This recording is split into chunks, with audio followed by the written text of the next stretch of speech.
Nah Rasul SAW begitu mulai mendapatkan sahabat, modal awalnya kan juga cuma sedikit. Itulah apa yang dilakukan oleh Nabi. Pakai panduan apa Nabi membina sahabatnya? Panduan wahyu.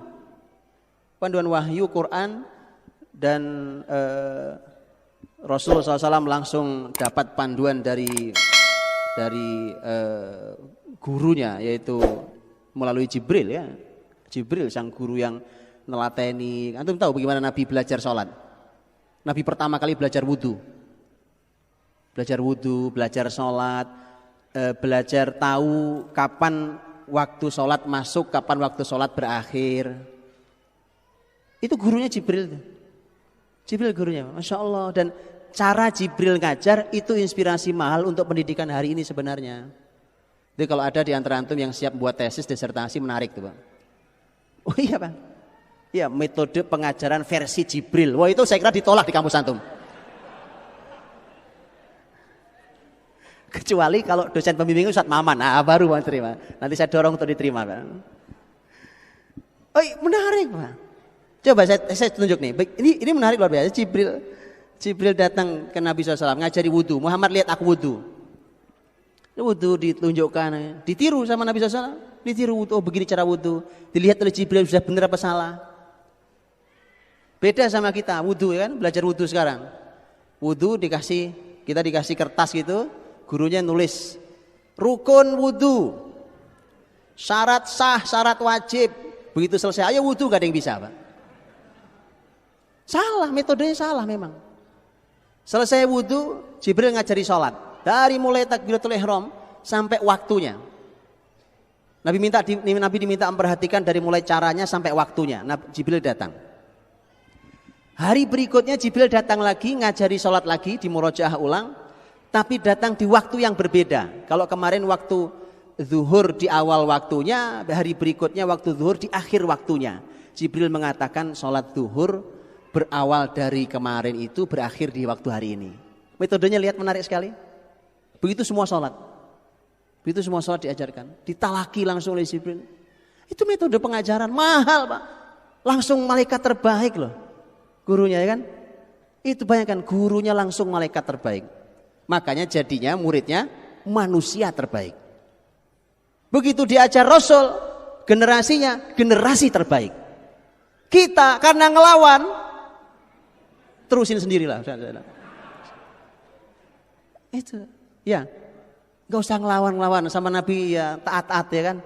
Bahwa kita tidak sempurna bisa meniru beliau ya, kita jauh dari semua kata mulia yang dicontohkan oleh sahabat. Tapi kenapa tadi bermirip-miriplah seperti mereka.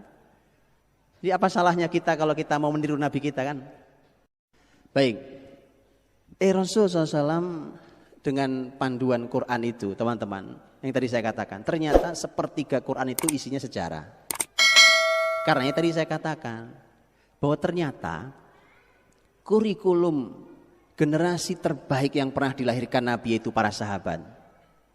Kan untuk bumi berubah dari jahiliyah mendapatkan cahaya Islam itu kan Rasul dilanjutkan oleh sahabat. Begitu kan? Ya lanjut sahabat. Antum tahu sahabat terakhir wafat tahun berapa? Sahabat yang terakhir sekali wafat tahun berapa? Enggak tahu ya? Ya kurang lebih mereka wafatnya sekitar tahun 110 kurang sedikit lah. 110 kurang lebih Hijriah. Itu sahabat paling terakhir yang meninggal. Antum tahu? Hitung ambillah angka terjauhnya 110.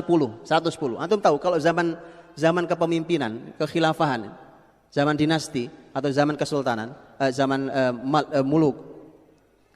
Itu Umar bin Abdul Aziz saja. Umar bin Abdul Aziz saja, orang hebat yang luar biasa. Bahkan para sebagian ahli sejarah mengatakan kalau boleh disematkan Khalifah Rasyid yang kelima adalah Umar bin Abdul Aziz. Saking hebatnya beliau. Padahal dari zaman sahabat, walaupun beliau tabiin, tapi dari zaman sahabat cukup lumayan jauh. Ya? Karena ini Umar bin Abdul Aziz kita semua tahu bahwa Umar bin Abdul Aziz itu punya nasab dari Umar bin Khattab. Umar bin Abdul Aziz rahimahullah ta'ala itu meninggal setelah mengakhiri kepemimpinannya tahun 101. Sahabat masih ada yang hidup. Antum tahu wilayahnya Umar bin Abdul Aziz? Iya, sejarah masuk Islamnya negeri Samarkand. Antum tahu Samarkand enggak? Tahu Samarkand enggak, Pak? Enggak tahu. Besok saya minta ada peta besar di sini, Pak. Supaya jelas Salman ini mau kemana dengan peta itu ya kan. Kasih peta besar supaya jelas arahan kita gitu ya. Memang kalau belajar sejarah besok-besok antum kalau masuk belajar sejarah lagi antum buka-buka peta ya. Karena Ustadz Maman pasti akan sangat banyak bicara tentang negara-negara. Nanti kalau nggak kebayang sama antum. Kalau dibilang, itu besar, nggak kebayang besarnya seberapa itu Pak. Kira-kira kalau sama Bandung gedean mana itu Pak. Jadi nggak kebayang antum. Antum tahu Samarkand, wilayah Samarkand Masya Allah. Samarkand teman-teman itu wilayah timur jauh. Dulu Soviet loh. Samarkand tuh masuk Islam di masa Umar bin Abdul Aziz dengan cara damai dan sangat ajaib.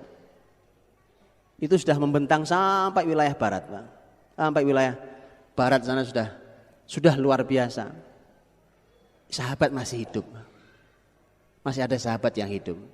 Artinya, Pak, Rasul dilanjutkan oleh sahabatnya. Perjuangan untuk mencahayai bumi ini. Sampailah nanti di negeri ini. Kalau di sejarah kerajaan-kerajaan di Indonesia itu kabarnya dulu kerajaan Sriwijaya, saya nggak tahu Raja Palembang pernah kirim surat ke Umar bin Abdul Aziz yang mengenalkan dirinya, aku adalah raja, anak keturunan raja dan seterusnya aku punya. Pokoknya disebutkanlah kehebatan sang Raja Sriwijaya ini.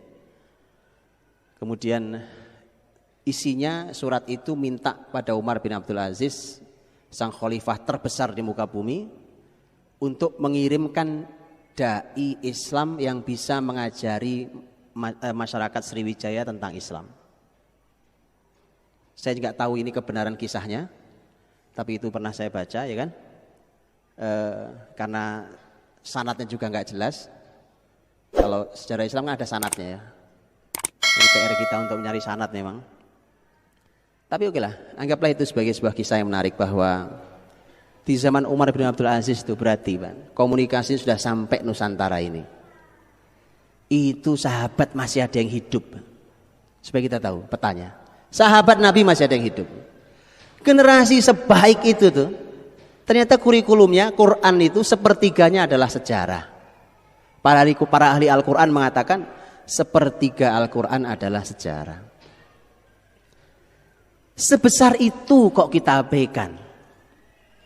Sebesar itu loh, kok kita abaikan sejarah kita. Saya baca tesis S2, kurang lebih dicetak sekitar 300-an halaman. Tesis S2 hanya ini tesis unik sekali ini.